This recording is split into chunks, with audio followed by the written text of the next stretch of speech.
Metro Manila po ako, taga Metro Manila. So sir, nandito po tayo ngayon sa Senate. Opo. So ano po ba yung ating idinudulog o sinusuportahan dito sa Senado ngayon? Ang sa akin lang, i-depensa ko lang yung professional liar. Yung bang nagsasabi ka ng totoo, is liar? Hindi. Sinasabi mo lamang yung katotohanan. Diba? May nagsisinungaling na talaga sinungaling. Pero yung nagsasabi ng katotohanan, hindi liar yun.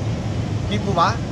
Sa akin lang, ipaglaban lang natin yung katotohanan. Yun lang po, maganda nga po sa inyo lang. So sir, ayun, madagsagan ko lang, nasabi mo na yan. So, meron ba kayong pinatutungkulan dito sa hearing na to kung sino isang sisinungaling? Ay, pangkalahatan po yun. Ang sinasabi ko, pangkalahatan.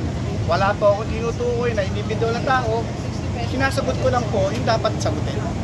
So, yun lang po yung sa inyo, yung concern yung professional liar? Opo, yun lang po ang aking sasabihin. Wala akong tinutukoy na individual. Sige po sir, maraming salamat po. Sir, katotohanan. Opo. may tanong ako, sir. Opo. Sino yung pangulo ng mga adik ngayon? Kasi mo, general news yung sinasabi mo eh. Pangulo ng Mga adik. mga adik. Lahat naman may pangulo ng mga adik eh.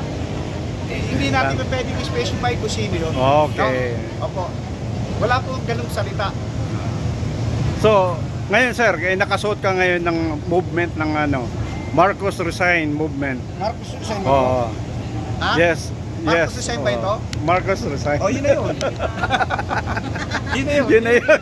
Yun na yun. Okay. Yun na yun. Thank you sir. Thank you. Salamat po. Okay.